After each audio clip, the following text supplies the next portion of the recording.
Bilbo and the dwarves had now plenty to think about, and they asked no more questions. They still had a long way to walk before them. Up slope and down dale they plodded. It grew very hot. Sometimes they rested under the trees, and then Bilbo felt so hungry that he would have eaten acorns, if any had been ripe enough yet to have fallen to the ground. It was the middle of the afternoon before they noticed that great patches of flowers had begun to spring up, all the same kinds growing together as if they had been planted. Especially there was clover, waving patches of cockscomb clover and purple clover, and wide stretches of short, white, sweet, honey-smelling clover. There was a buzzing and a whirring and a droning in the air. Bees were busy everywhere, and such bees Bilbo had never seen anything like them. "If one was to sting me," he thought, "I should swell up as big again as I am." They were bigger than hornets. The drones were bigger than your thumb, a good deal, and the bands of yellow on their deep black bodies shone like fiery gold. "We are getting near," said Gandalf. "We are on the edge of his bee pastures." After a while they came to a belt of tall and very ancient oaks, and beyond these to a high thorn hedge through which you could neither see nor scramble. "You had better wait here," said the wizard to the dwarves, "and when I call or whistle, begin to come after me. You will see the way I go, but only in pairs, mind. About 5 minutes between each pair of you. Bomba is fattest and will do for 2. He had better come alone, and last. Come on, Mr. Baggins. There is a gate somewhere round this way." And with that, he went off along the hedge, taking the frightened hobbit with him. They soon came to a wooden gate, high and broad, beyond which they could see gardens and a cluster of low wooden buildings, some thatched and made of unshaped logs, barns, stables, sheds, and a long, low wooden house. Inside, on the southward side of the great hedge, were rows and rows of hives, with bell-shaped tops made of straw. The noise of the giant bees flying to and fro and crawling in and out filled the air. The wizard and the hobbit pushed open the heavy, creaking gate and went down a wide track towards the house. Some horses, very sleek and well-groomed, trotted up across the grass and looked at them intently, with very intelligent faces. Then off they galloped to the buildings.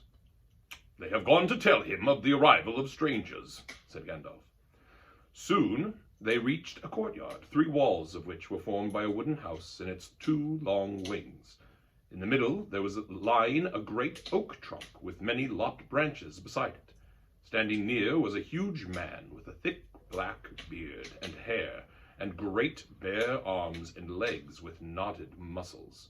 He was cloaked in a tunic of wool down to his knees, and was leaning on a large axe. The horses were standing by him, with their noses at his shoulder. "Oh, here they are," he said to the horses. "They don't look dangerous. You can be off." He laughed a great rolling laugh, put down his axe, and came forward.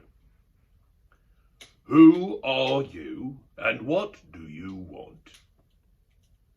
he asked gruffly, standing in front of them and towering tall above Gandalf. As for Bilbo, he could easily have trotted through his legs without ducking his head to miss the fringe of the man's brown tunic. "I am Gandalf," said the wizard. "Never heard of him," growled the man. "And what's this little fellow?" he said, stooping down to frown at the hobbit with his bushy eyebrows. "This is Mr. Baggins, a hobbit of good family and unimpeachable reputation," said Gandalf. Bilbo bowed. He had no hat to take off and was painfully conscious of his many missing buttons. "I am a wizard," continued Gandalf. "I have heard of you, if you have not heard of me, but perhaps you have heard of my good cousin Radagast, who lives near the southern borders of Mirkwood."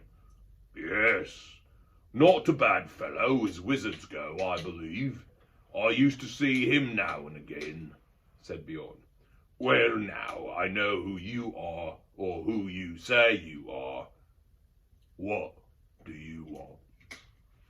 "To tell you the truth, we have lost our luggage and nearly lost our way. and are rather in need of help, or at least advice. I may say we have had a rather bad time with goblins in the mountains."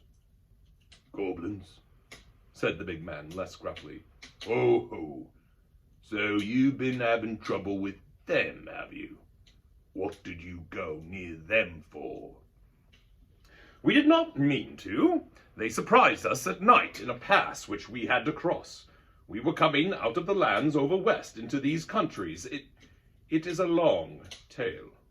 "Then you had better come inside and tell me some of it, if it won't take all day," said the man, leading the way through a dark door that opened out of the courtyard into the house.